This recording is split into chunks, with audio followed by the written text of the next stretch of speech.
सांसद आगा सैयद रुहुल्ला मेहदी और उनकी party Jammu Kashmir national conference JKNC के बीच तनाव बढ़ता जा रहा है। सूत्रों के अनुसार अभी तक दोनों के बीच कोई सीधा संपर्क नहीं हुआ है। आगा साहब रिजर्वेशन रेशनलाइजेशन रिपोर्ट का इंतजार कर रहे हैं और रिपोर्ट आने के बाद ही वे अपनी रणनीति तय करेंगे। लेकिन आज 17 अक्टूबर 2025 को एक बड़ी खबर मिली है कि कैबिनेट ने रिपोर्ट को मंजूरी दे दी है। सूत्रों के हवाले से खबर है ये, क्या यह विवाद का अंत है या नई शुरुआत? और इसी बीच बड़गाम नगरोटा उपचुनाव का नया ट्विस्ट भी मिला है। सीएम उमर अब्दुल्ला ने कहा कि एनसी बड़गाम में चुनाव लड़ेगी, जबकि नगरोटा पर कांग्रेस को समर्थन देंगे। आइए स्टेप बाय स्टेप समझते हैं कि क्या है मामला। सबसे पहले मूल बात, यानी जम्मू कश्मीर में आरक्षण नीति का इतिहास पुराना है, लेकिन 2019 के बाद जब आर्टिकल 370 हटाया गया और यूटी का दर्जा मिला तो सब कुछ बदल गया। 2024 में लेफ्टिनेंट गवर्नर मनोज सिन्हा की अगुवाई वाली एलजी सरकार ने जम्मू कश्मीर रिजर्वेशन एक्ट 2004 में संशोधन किया। इस संशोधन ने क्या किया वो भी समझ लीजिए कि अनुसूचित जनजाति यानी एसटी के 2 समुदायों को शामिल किया, 10% नया कोटा, अन्य पिछड़ा वर्ग ओबीसी में 8 नई श्रेणियां जोड़ी। अब कुल आरक्षण 60% तक पहुंच गया।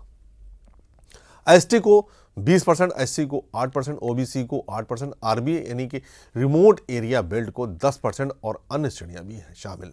ओपन मेरिट जनरल कैटेगरी का कोटा घटकर सिर्फ 30 से 40% रह गया। कश्मीर घाटी में जहां 70% आबादी ओपन मेरिट से आती है, सरकारी नौकरियों और एडमिशन में मेरिट वाले युवाओं को मौके कम मिलने लगे। आंकड़े देखिए कि 2023 से 2025 के बीच 5 लाख से ज्यादा एसटी सर्टिफिकेट जारी हुए, लेकिन कश्मीरी स्पीकिंग लोगों की जेकेएस में हिस्सेदारी 25% से घटकर 19% हो गई।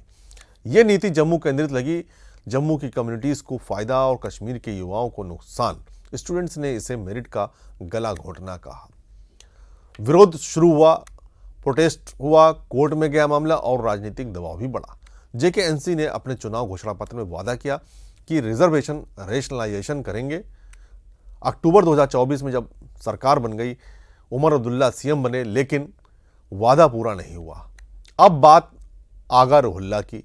आगा सैयद रुहुल्ला मेहदी श्रीनगर से जेकेएनसी के सांसद हैं, एक प्रमुख शिया धर्मगुरु भी हैं, बोल्ड स्टैंड लेते हैं। आर्टिकल 370 कश्मीरी युवाओं पर क्रैकडाउन और ऑटोनॉमी पर भी उनकी एक बड़ा स्टेप रहा है। 2024 लोकसभा चुनाव में उन्होंने भारी जीत हासिल की, युवाओं का समर्थन मिला। आरक्षण का उनका रुख साफ था कि वे खुद पार्टी के सीएम के खिलाफ उतर पड़े। दिसंबर 2024 में उन्होंने ओपन मेरिट स्टूडेंट्स के साथ सीएम हाउस के बाहर धरना दिया, कहा आरक्षण आबादी के अनुपात में होना चाहिए। स्टूडेंट्स की संतुष्टि सबसे ऊपर। पीडीपी के वहीद पर्रा जैसे विपक्षी नेता भी शामिल हुए इस प्रोटेस्ट में। यह धरना जेकेएनसी के लिए शर्मिंदगी बना। उमर अब्दुल्ला ने आश्वासन दिया कि 6 महीने में कैबिनेट सब कमेटी रिपोर्ट आएगी, लेकिन रिपोर्ट में देरी हुई। जून 2025 तक जब कैबिनेट ने इसे रीवर्क करने को कहा, आगा रुहुल्ला ने कहा रिपोर्ट स्टूडेंट्स की चिंताओं को फोकस करे, वरना सड़क पर उतरेंगे। वे पार्टी से असंतुष्ट दिखे। जून 2025 में उन्होंने कहा कि जेएंडके की राजनीति की क्वालिटी से खुश नहीं है, जवाबदेही चाहिए। पार्टी लीडरशिप से संपर्क उनका टूटा, कोई डायरेक्ट कम्युनिकेशन नहीं, लेकिन वे पार्टी मीटिंग्स अटेंड करते रहे। और अब बड़गाम उपचुनाव में आगा साहब का रुख था कि वे कैंपेन से दूर रहें। जो पार्टी में हलचल मचा रहा है, सब कमेटी बनी सोशल वेलफेयर मिनिस्टर सकीना इत्तू की अगुवाई में। जून 2025 यानी रिपोर्ट तैयार हुई, लेकिन कैबिनेट ने कमियां दूर करने को कहा, कानूनी रूप से मजबूत बनाने के लिए बोला गया। 18 जून 2025 को कैबिनेट मीटिंग में चर्चा हुई, लेकिन फाइनल नहीं। अक्टूबर 2025 में अचानक तेजी आई। 14 अक्टूबर को आगा रुहुल्ला ने जेकेएनसी को 2 से 3 दिन का अल्टीमेटम दिया कि रिजॉल्व करो, वरना चुनाव कैंपेन पर विचार करूंगा। 15 अक्टूबर को सब कमेटी ने फाइनल रिपोर्ट कैबिनेट को सौंपी। 16 अक्टूबर को उमर अब्दुल्ला ने प्रेस कॉन्फ्रेंस में कहा कि रिपोर्ट एलजी को भेजेंगे। एसडब्ल्यूडी कैबिनेट मेमो तैयार करेगी। सकीना इत्तू ने कहा कि 2 से 4 दिनों में पब्लिक होगी। 17 अक्टूबर सुबह 11 बजे बड़गाम रेजिडेंस पर स्टेक होल्डर्स मीटिंग हुई। रिपोर्ट कंटेंट रोड अहेड पर चर्चा हुई। आगा रुहुल्ला ने कहा कि सभी स्टेक होल्डर्स आए, फीडबैक दें। ये सामूहिक लड़ाई है। पीडीपी के वहीद पर्रा, पीपुल्स कॉन्फ्रेंस के सज्जाद लोन जैसे ने भी सपोर्ट किया, लेकिन सवाल बाकी का रिपोर्ट क्या कहती है?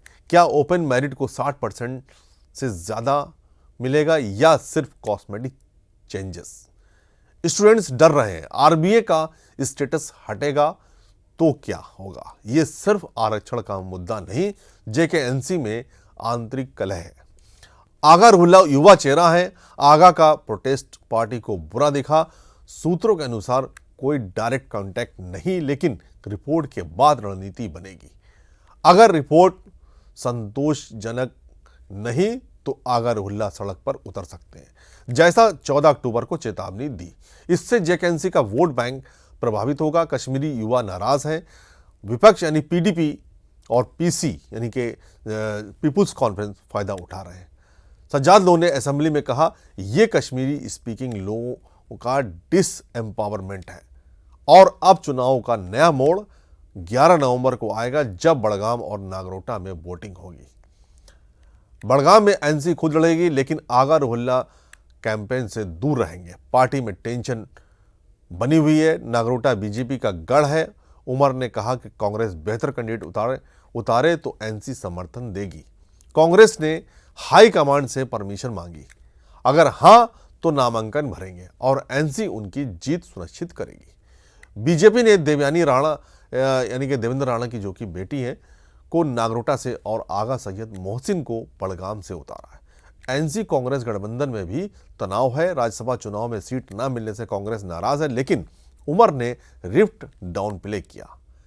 आगा रुल्ला की मीटिंग से आज का रोड मैप बनेगा। अगर रिपोर्ट अच्छी आई तो विवाद सुलझ सकता है, वरना नया आंदोलन हो सकता है। उपचुनाव में यह तनाव असर डालेगा, खासकर बड़गाम में, जहां आगा रुल्ला का सपोर्ट जरूरी है। याद रखिए, जेकेएनसी ने वादा किया था, अब समय जवाबदेही का है। ये लड़ाई मेरिट की है, न्याय की है। उम्मीद है कि सरकार सुनेगी। जय हिंद।